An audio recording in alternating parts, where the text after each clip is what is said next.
नमस्कार। आज मैं पुनः आप सबका स्वागत करता हूं अपने YouTube चैनल पर। आज मैं एक विषय लेके आया हूं मेडिकल स्टूडेंट्स की कि डॉक्टर बनने के क्या योग होते हैं, किन ग्रहों के कारण चिकित्सा क्षेत्र में लोग जाते हैं। क्योंकि अभी वर्तमान समय में पिछले दिनों नीट का मामला भी काफ़ी उठा था और मेडिकल स्टूडेंट्स परेशान भी थे और कई लोग अपने कैरियर को लेकर के परेशान रहते हैं। तो आइए हम बात करते हैं सीधे वस्तु विषय पर कि डॉक्टर बनने के क्या योग होते हैं। डॉक्टर बनने के लिए मुख्य ग्रह होता है वो है बुध, मंगल, शुक्र और चंद्रमा। लेकिन बुध, मंगल और शुक्र ये तीन महत्वपूर्ण ग्रह होते हैं मेडिकल क्षेत्र में ले जाने के लिए। अगर ये तीनों का संबंध बन रहा है, साथ में पंचमेश आपकी कुंडली में मजबूत है और पंचमेश ग्रह भी इनके साथ रिश्ता बना रहा है, तो डॉक्टर बनेंगे ही बनेंगे। पंचमेश की मजबूती इसलिए ज़रूरी है क्योंकि एकाग्रता बहुत ज़रूरी है। जैसे कि किसी भी कुंडली के लिए अगर हम मान लें कि कोई भी लग्न हो और पंचमेश जो ग्रह है वो किसी स्थिर लग्न में हो और मजबूत हो, चाहे वो 10वें भाव में हो, चाहे वो 9वें भाव में हो, चाहे वो 5वें भाव लग्न में हो, मजबूत हो पंचमेश, और ऐसी स्थिति में या द्विस्वभाव राशि में पंचमेश हो या स्थिर राशि में और मजबूत हो, और ऐसी स्थिति में पंचम भाव पे मंगल का, शुक्र का, बुध का ये रिलेशन बन रहा हो, चाहे रिश्ता बन रहा हो, चाहे उनकी दृष्टि पड़ रही हो, चाहे पंचमेश के साथ बैठ करके संबंध स्थापित कर रहे हो, तो मेडिकल क्षेत्र में जाने के पूर्ण योग बनते हैं। इसके लिए कुछ डॉक्टरों की कुंडली पे हम बात करते हैं तो वो ज़्यादा समझ में आएगा, क्योंकि बहुत से लोग ज्योतिष के जानकार नहीं होते हैं।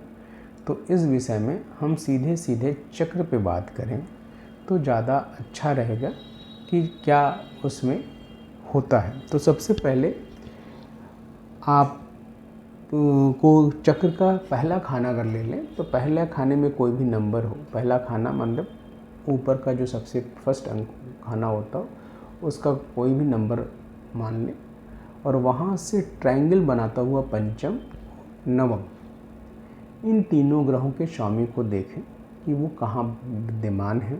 और दूसरी बात ये है कि पंचमेश की जो पोजीशन है वो किस जगह पे है। पंचमेश का मतलब ये पंचम भाव का मालिक।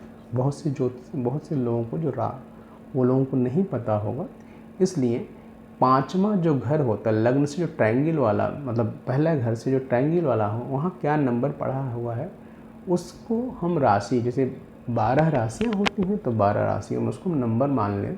5 नंबर हो तो सूर्य राशि हुआ। अगर सूर्य राशि है, मान लीजिए मेष लगन की कुंडली है, सूर्य पंचमेश है और सूर्य कहीं भी पाया जा रहा हो, सूर्य जहाँ बैठा हो वहाँ उसकी मजबूती क्षीण न हो रही हो। जैसे सूर्य एक आग्नेय ग्रह है तो सूर्य कभी भी जलीय राशि में मजबूत नहीं होता है, कभी भी अष्टम भाव में, द्वादश भाव में बहुत मजबूत नहीं होता है। लेकिन फिर भी सूर्य कहीं भी बैठा हो और वहाँ पर बुध शुक्र के साथ संबंध स्थापित कर रहा हो, साथ में मंगल का संबंध भी स्थापित हो रहा है, तो मेडिकल क्षेत्र में जाने की ओर है। अभी यहाँ मैं 4 डॉक्टरों की कुंडली आपसे शेयर करूँगा और चारों की मैं यह युक्ति को साबित करने की कोशिश करूँगा कि किस तरीके से ये लोग मेडिकल फील्ड में अच्छा कार्य किए और आगे बढ़े।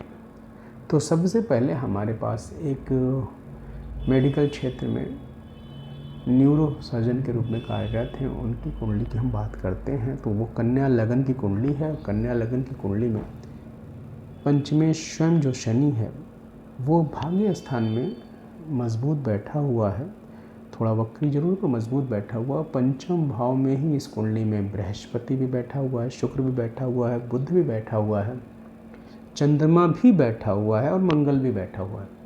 यहाँ स्वयं सारे के सारे संबंध स्थापित हो गए। ये खुद ब खुद, एक तो पंचमेश स्थिर राशि में है तो ऐसे लोग एकाग्र होते हैं, अपने चीज़ों पे स्थिर होते हैं। और दूसरे ये सारे मेडिकल के जो कॉम्बिनेशन बन गए, मंगल के, बुध के, शुक्र के, चंद्रमा के, ये प्रॉपर डॉक्टर बनाने की वजह, चंद्रमा का रिलेशन बनने की वजह से, चंद्रमा बुध का रिलेशन बनने की वजह से ये न्यूरो सर्जन की तरफ ले जाते हैं, क्योंकि मंगल भी वहीं होती है। अब बात करते हैं दूसरी कुंडली, एक ये आँख के डॉक्टर जाने जाते हैं, इनके बारे में बात करते हैं। इनकी जो कुंडली है वो कुंभ लगन की कुंडली है, और कुंभ लगन की कुंडली में जो सबसे महत्वपूर्ण चीज़ है वो पंचमेश बुध नामक ग्रह द्वादश भाव में पाया जा रहा है और अस्थिर राशि में पाया जा रहा है। अब पंचमेश बुध का द्वादश भाव में, चूँकि मित्र राशि में मजबूत तो है लेकिन अस्थिर राशि में पाया जाता है, तो ऐसे लोग पढ़ाई में बहुत अच्छे तो नहीं होते हैं, एकाग्रता की कमी तो ज़रूर होती है, पर चूँकि भाग्य में डॉक्टर बनना है तो बनेंगे ही, किसी भी रास्ते से बनेंगे। तो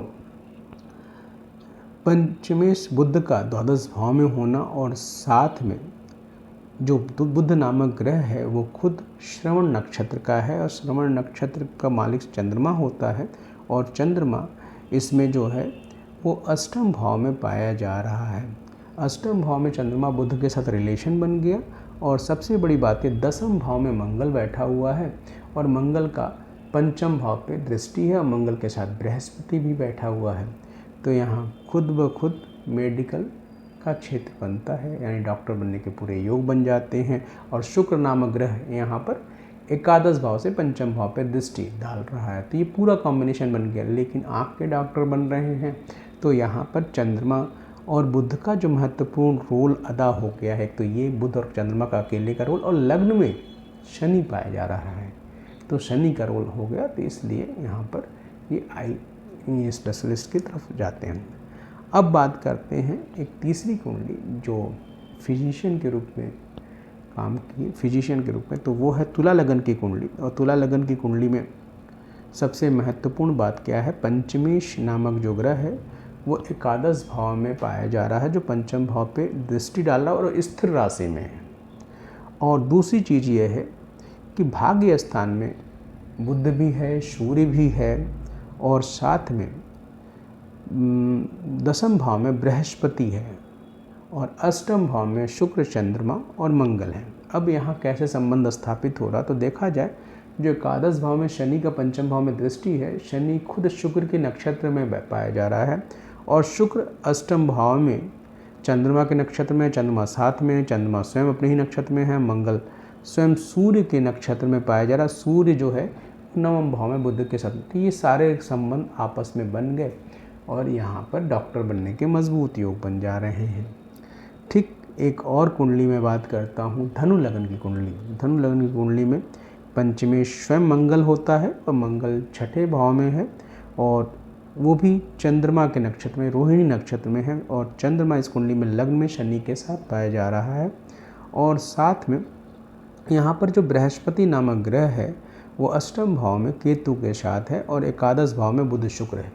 अब यहाँ पे भी एकादश भाव में बुध शुक्र का सब पंचम पे दृष्टि है, मंगल स्वयं चंद्रमा के नक्षत्र में, जो चंद्रमा खुद लग्न में बैठा हुआ है, और चंद्रमा शुक्र के नक्षत्र में शनि के साथ है। तो ये सारे रिलेशन फिर यहाँ पर साबित हो जाते हैं। तो ये रहे एक अच्छे डॉक्टर बनने के कॉम्बिनेशन। और अगर ये योग किसी भी कुंडली में पाई जा रही है तो निश्चित तौर पे वो डॉक्टर बनेगा ही बनेगा। आशा है ये जानकारी आपको हमारी पसंद आई होगी, और ऐसी ही नई नई जानकारियाँ आपके बीच मैं शेयर करता रहूँगा। नमस्कार।